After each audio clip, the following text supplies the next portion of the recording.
আমার বাসায় আজকে আমি অনেক ভরপুর একটা ইফতারের আয়োজন করেছিলাম। তার সাথে আমার বাসার পাশে যে নেইবারগুলো তাদেরকেও আমি আজকে ইফতারি দিয়েছিলাম। কিভাবে একা এত কিছু করলাম সেগুলোই আপনাদের সাথে শেয়ার করব।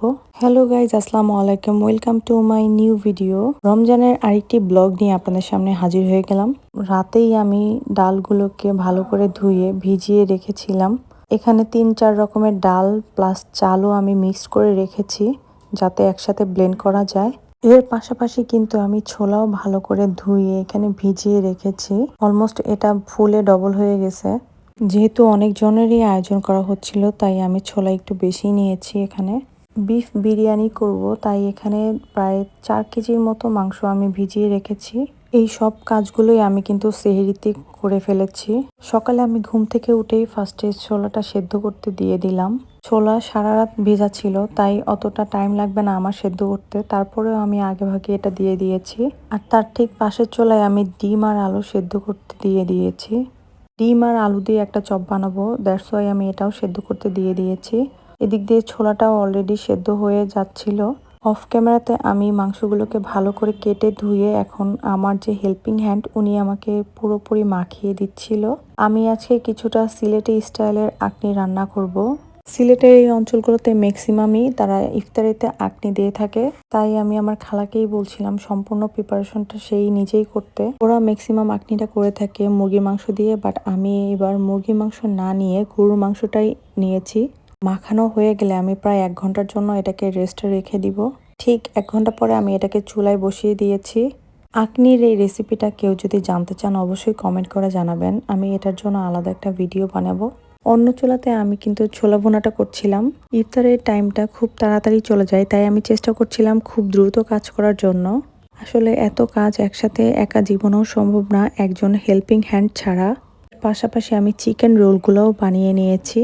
চিকেন রোলটা বানাতে আমার কাছে খুবই ইজি লাগে, এজন্য আমি চিকেন রোলটা অনেক প্রেফার করি। সেহরিতে খাওয়ার জন্য আমি কিন্তু এদিকে মিষ্টি কুমড়া ভাজি ডিম দিয়ে করছিলাম যাতে পরবর্তীতে আমার মেয়েও এটা খেতে পারে।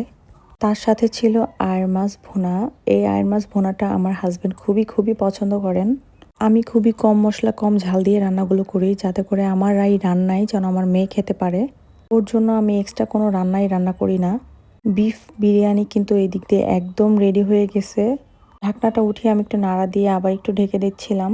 ডিম আর আলু দিয়ে একটা চপ বানাবো তাই এখানে আমি সবগুলো ডিমকে স্লাইড করে কেটে আলু ভর্তাটাও বানিয়ে নিয়েছি।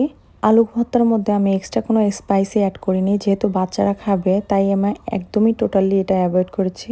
ভিডিওতেই দেখতে পাচ্ছেন আমি এটা কিভাবে রেডি করছি। আই থিঙ্ক এইভাবে সবাই রেডি করে, এটা একদমই কমন ডিশ।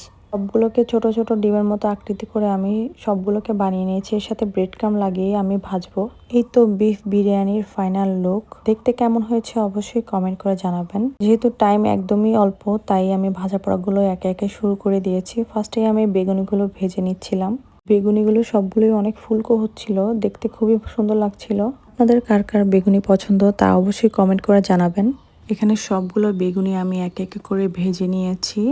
বেগুনি ভাজার পাশাপাশি ভাবলাম ফুলকপির বড়াও বানাই, তাই এখানে ফুলকপিগুলোকে সেদ্ধ করে নিয়েছিলাম একটু লবণ আর একটু হলুদ দিয়ে। এটার সাইজটা ঠিক আমি এরকমটা রেখেছি। এখন ভাজার পালা, একে একে সবগুলো ফুলকপি আমি দিয়ে দিচ্ছিলাম। সবগুলোকে ব্রাউন কালার করে উঠিয়ে নিচ্ছিলাম। এই তো পুরো দমে ফুলকপিগুলো একদম রেডি হয়ে গেছে। এরপর আমি যে চিকেন রোলগুলো বানিয়ে রেখেছিলাম এগুলোকেই এখন ভাজার পালা। একটা একটা করে আমি দিয়ে দিচ্ছিলাম। তেলের মধ্যে ছাড়তে খুবই ভয় লাগছিল কারণ সম্পূর্ণ তেলটাই অনেক গরম ছিল। রোলগুলো খেতে কিন্তু খুবই ক্রিস্পি ছিল আর অনেক মজাও হয়েছিল। একটা একটা করে সবগুলো রোলই আমি এখানে ভেজে নিয়েছি। এখন দিয়ে দিব আগে থেকে কোট করে রাখা ডিম আলুর চপটা। এটা আমি বলেছিলাম লাস্টে ব্রেড ক্রাম দিয়ে কোট করে ভাজবো। অনেকে এটা ব্রেড ক্রাম না দিয়ে বেসন দিয়েও করে। আমি বেসন দিয়েও ভাজি আবার হচ্ছে এভাবেও ভাজি, তাই আজকে আবার ভাবলাম এভাবেই ভাজি। খালাকে এটা ভাজতে দিয়ে আমি চলে গেলাম স্যান্ডউইচ বানাতে।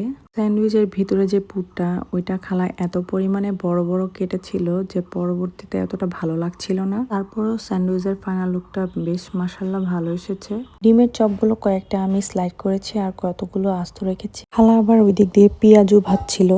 এই তো সেই ভাজা পোড়ার থালাটা, এখানে ছিল পেঁয়াজু, রোল, বেগুনি আর ফুলকপির বড়া। আপনারা কে কোন ভাজা পোড়া আইটেমটা পছন্দ করেন অবশ্যই কমেন্ট করে জানাবেন। আমার আজকে টেবিলে জায়গা হচ্ছিল না, তাই আমি আজকে বেডের উপরেই নিয়েছি সবকিছু। এখানে খালা কয়েক রকমের ফ্রুটসও কেটে রেখেছিল, সাথে ছিল এই সেই বিফ বিরিয়ানি। আজকের ডেকোরটা আপনাদের কাছে কেমন লেগেছে তা অবশ্যই কমেন্টে লিখতে ভুলবেন না। ভিডিওটি ভালো লাগলে অবশ্যই একটা লাইক কমেন্ট করে যাবেন। জিলাপি আর মিষ্টিও কিন্তু ছিল এখানে। এক এক করে আমি প্লেট সাজিয়ে নিচ্ছিলাম নেইবারদের দেওয়ার জন্য। এক প্লেটে হচ্ছিল না, তাই পরবর্তীতে আমি আরেকটা প্লেট অ্যাড করি এখানে। আজকের ভিডিওটা আমি এখানেই শেষ করছি। দেখা হবে নেক্সট কোনো ভিডিওতে। ততক্ষণ পর্যন্ত সবাই ভালো থাকবেন, সুস্থ থাকবেন। আল্লাহ হাফেজ।